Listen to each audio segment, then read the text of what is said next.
Welcome to Inner City Media, where we share stories of true crimes from the past and present.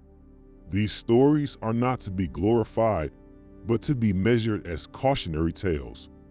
We'll take a deep dive into the minds of those accused and convicted of heinous crimes, and the victims who suffered an untimely death.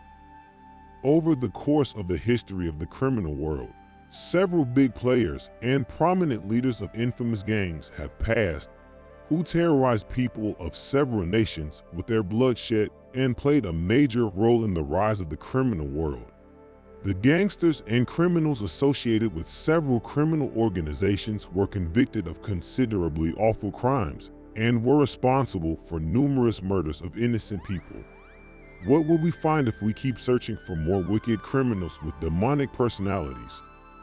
We will witness some brutal and bloodthirsty people who murder, torture, mutilate, and dismember their victims, regardless of their age. After hearing the horrific crimes committed by the Preacher crew and their sinister leader, Clarence Heatley, no one would want a cruel man like him around their home, family, or friends. Let's begin with Clarence Heatley's early days and the beginning of the Preacher crew. A majority of the information in this video is taken from Clarence Heatley's son SHOTTA's interview with the authorities in prison. And without SHOTTA's interview, we wouldn't have been able to gather the correct information about the Preacher's crew. Childhood days of Clarence Heatley. Clarence Heatley, better known as the Preacher, was notorious for expanding his illegal business in brutal and cruel ways. Over almost a decade, he ruled over the criminal world as one of the most sinister gangsters to come out of New York's neighborhoods. In 1953, Clarence Heatley was born in New York. He spent his early childhood days and grew up in Harlem, located in the northern section of Manhattan, New York City. Like most children, Clarence Heatley also attended school but dropped out in the 4th grade. After dropping out of school, Clarence Heatley learned to handle himself on the streets of his neighborhood.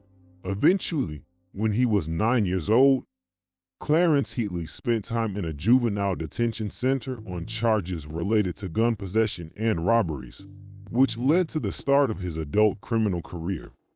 After knowing about Clarence Heatley's childhood, you can easily guess where destiny was leading him. After he grew up, he knew what he wanted to do. And during the 1980s, he chose the path that would not let him back. The beginning and rise of the Preacher crew and their illegal narcotics operations. Throughout his 20s, Clarence Heatley spent most of his time in and out of prison due to armed robberies and larceny. Clarence Heatley founded the Preacher's crew at the age of 30, a criminal gang and organization that would later become known by his nickname of the Preacher. Having almost 6 feet, 6 inches in height, and weighing over 260 pounds, Clarence Heatley was nicknamed Preacher for his persuasive oratory and physical appearance. During the 1980s, Clarence Heatley owned some apartment buildings in the Bronx and Harlem. These apartment buildings were considered to be Preacher crew strongholds and headquarters. These apartment buildings served as the headquarters of Clarence Heatley's illegal drug enterprise and kidnapping of famous celebrities. SHOTTA also mentioned in the interview that Clarence Heatley and his crew members tortured or murdered his victims in the basement of their apartment buildings. As soon as Clarence Heatley established his criminal organization, he began selling drugs on a large scale out of these apartment buildings. During the early years, Preacher crew was involved in selling cocaine, specifically in the Bronx and Harlem. As soon as their profits skyrocketed, Clarence Heatley expanded his illegal narcotics operation to other neighborhoods of New York City. The illegal crack industry boomed in the late 1980s and early 1990s as crack, a smokable derivative of cocaine, became increasingly popular among young people in major cities of the USA. Was a great opportunity for Clarence Heatley to build an enormous fortune in the crack industry. In addition to cocaine and crack, Clarence Heatley sold heroin, PCP, and other highly effective drugs. They practiced extortion, kidnapping, torturing, and murdering their rivals even from within their own organization in order to gain notoriety among other drug dealers and gangs operating in New York City neighborhoods. At its peak, the Preacher crew consisted of approximately 40 to 50 people, including Clarence Heatley's son, SHOTTA. In the words of Preacher's son, SHOTTA, people were so terrified of Clarence Heatley that they would pay him an allowance each month to protect their lives and businesses. Although people were giving him an allowance, SHOTTA claimed that if Clarence Heatley saw a drug dealer cruising in a fancy car, he would just grab it, and he would take every single dollar the owner had at the moment at any local store. If a vacant apartment became available, and Clarence Heatley liked it, he would contact the owner, tell him he liked it, and he wouldn't pay any rent. The building owner would never ask a single question about rent and other stuff. Former cop, John Cuff, Janitor's crew, and rules of Preacher crew. It would have been impossible for Clarence Heatley to start his illegal drug empire and become such an influential gangster within so short a period of time if he had not had a trustworthy man to handle his illegal business. The second in command of the Preacher crew, John Cuff, was a New York Housing Authority police officer when he joined the Preacher crew in 1983. In addition to protecting Clarence Heatley's gang from the police, John Cuff also tortured his rivals in the basement of the apartment building. John Cuff assisted Clarence Heatley in committing various murders and acted as his bodyguard and enforcer. The Bronx apartment building was notorious for torturing and murdering countless people, especially those who refused to obey Clarence Heatley's orders. The Janitor's crew. During an in-prison interview, SHOTTA claimed that joining the Janitor's crew requires killing someone, and the Preacher crew's janitors were so organized that all members had unique tattoos on their arms as a sign of unique identity. In the aftermath of a crime scene and murder scene, the Janitor crew was responsible for removing every piece of evidence. Various drug dealers were kidnapped by John Cuff and held in the basement of a Bronx apartment building, where they were tortured and later killed. As soon as the victims had been murdered, John Cuff and Janitor crew cleaned up the basement and removed every trace of evidence as if nothing had happened. As it is known, John Cuff and the Janitor's crew dismembered their victims and wrapped them in sheets before disposing of them in abandoned areas. It is more likely that the Preacher crew were psychopath serial killers rather than simply gangsters. SHOTTA's statement implies that the Preacher crew had a voting system to decide whether a victim would live or die, and the voting was conducted among the most influential members of the crew. Clarence Heatley established some strict rules to prevent internal feuds within the Preacher crew. All members were required to follow these rules, or they would end up in the basement of the Bronx apartment building. In Clarence Heatley's rules, getting high on drugs was prohibited, as was stealing money or drugs from other crew members or fighting with them. Any crew member caught working with the police would be brutally beaten or killed by his fellow crew members. A number of Preacher crew members were murdered due to the misuse of these rules by some crew members. Having unfairly killed his crew members, Clarence Heatley earned the nickname the Black Hand of Death from his own gang members. Malik AKA Anthony, Sergeant of Janitors, and his end? Preacher's crew believed Anthony, commonly known as Malik, was the psychopathic killer due to his cruel methods of torturing and killing the victims, including his own rivals.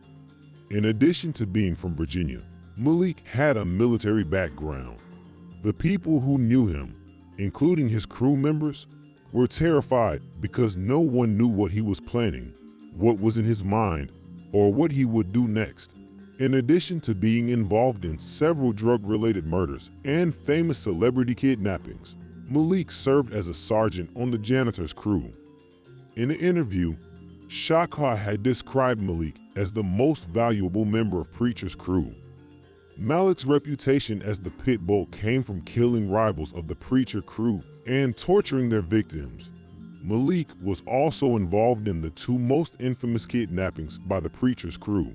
As time passed, John Cuff and Malik were Clarence Heatley's top two lieutenants, and things got worse between the two most influential members of the Preacher's crew.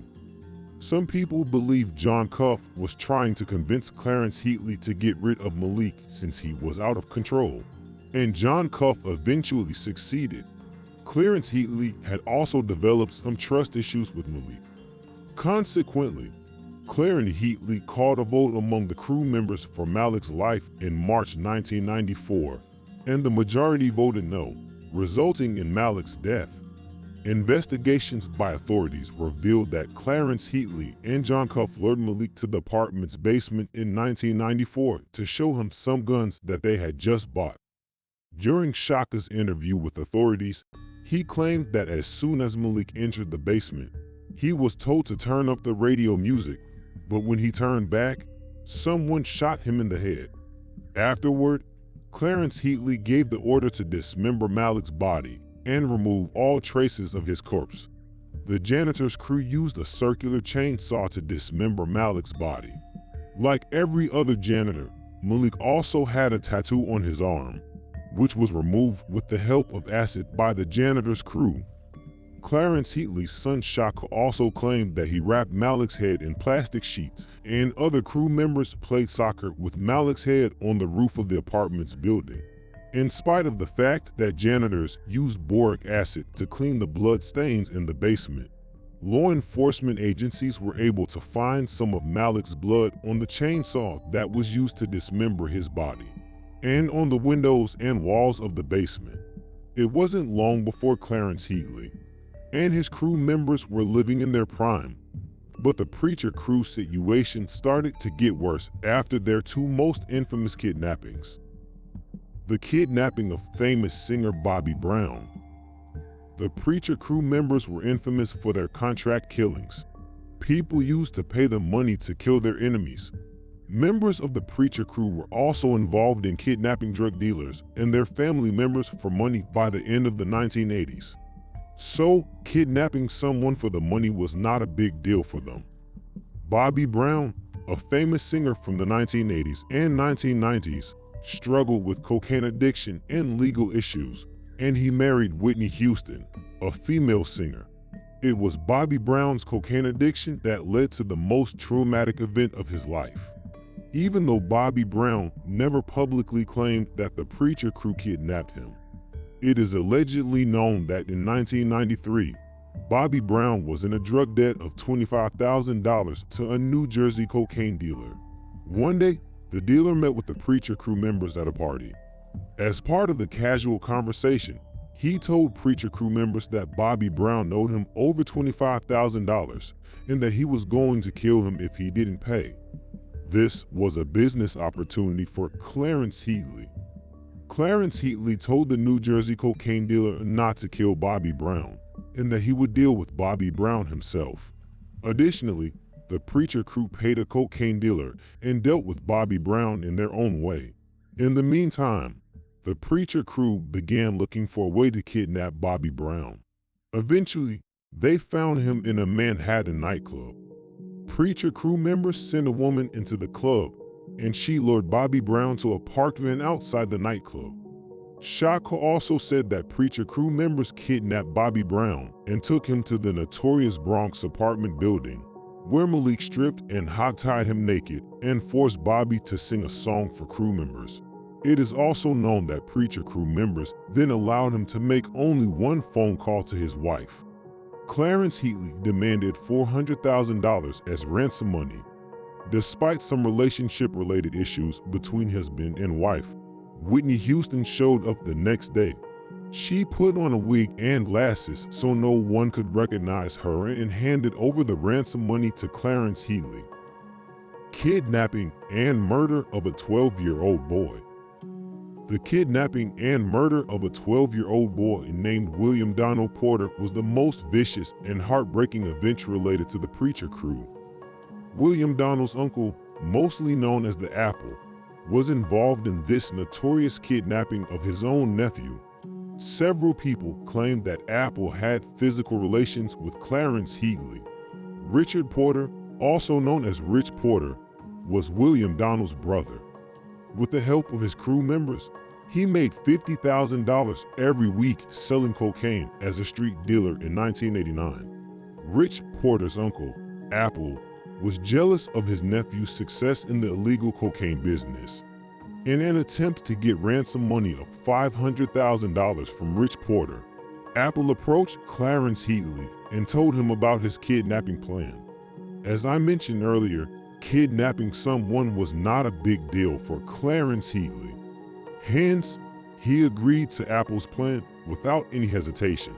The Preacher Crew member Anthony, also known as Malik, and other crew members kidnapped William Donald Porter on the 5th of December in 1989. Preacher Crew members kidnapped William Donald Porter when he was returning to his home from school and was just 4 blocks away from his home.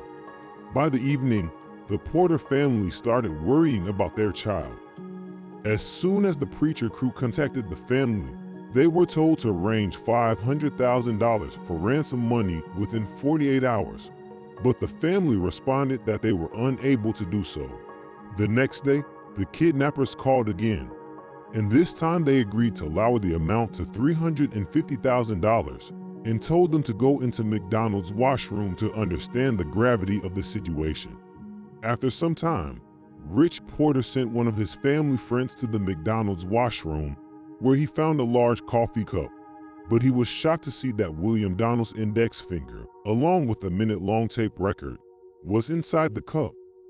When he returned home, he played the tape, and after listening to the tape, tears broke out from the eyes of every person there.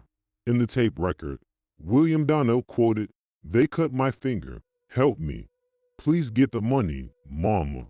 I love you." These words are enough to give goosebumps to every normal person. Later that night, the kidnappers called the family and were told by the family that they had only $200,000. After listening to this, kidnappers hung up the call. According to the interviews given by Clarence Heatley's son, SHOTTA, it was claimed that Clarence Heatley was ready to accept the $200,000 offer, but Apple insisted that Rich Porter would pay more for his younger brother. After that, due to unknown reasons, Preacher Crew stopped communicating with the family, and then the family decided to reach out to the police. Police needed the cooperation of Rich Porter so that they could suspect the kidnapper, but Rich Porter wanted to get his younger brother back on his own. After a few days, a neighborhood boy dropped a letter at Rich Porter's home, which was written, "We still want the money. Your boy is in pain, and he needs serious medical attention." Still, there was not enough instructions.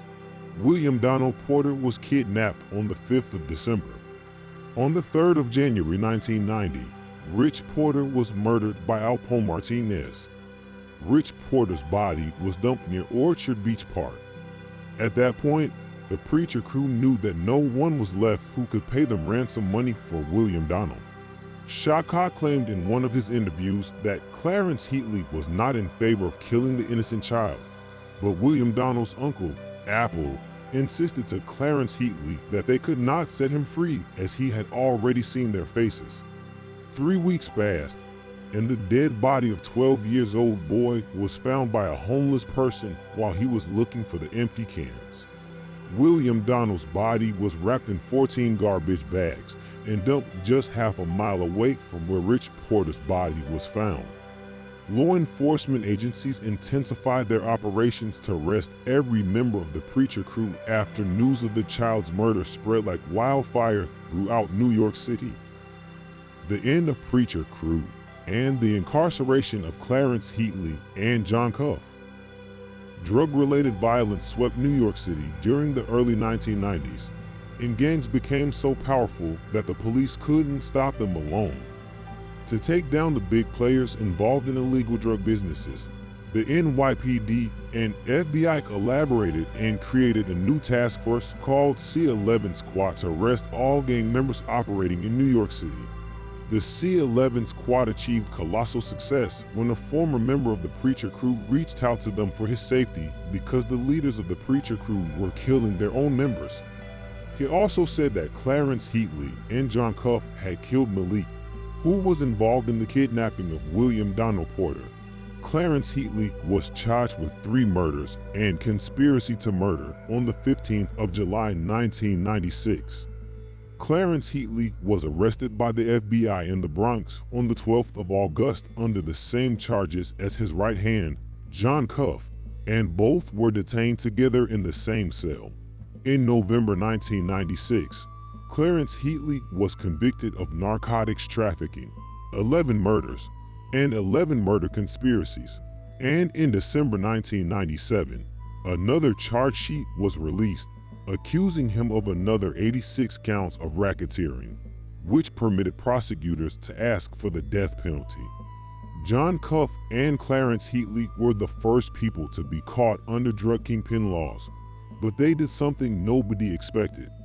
They cooperated with law enforcement agencies and pleaded guilty in February 1999.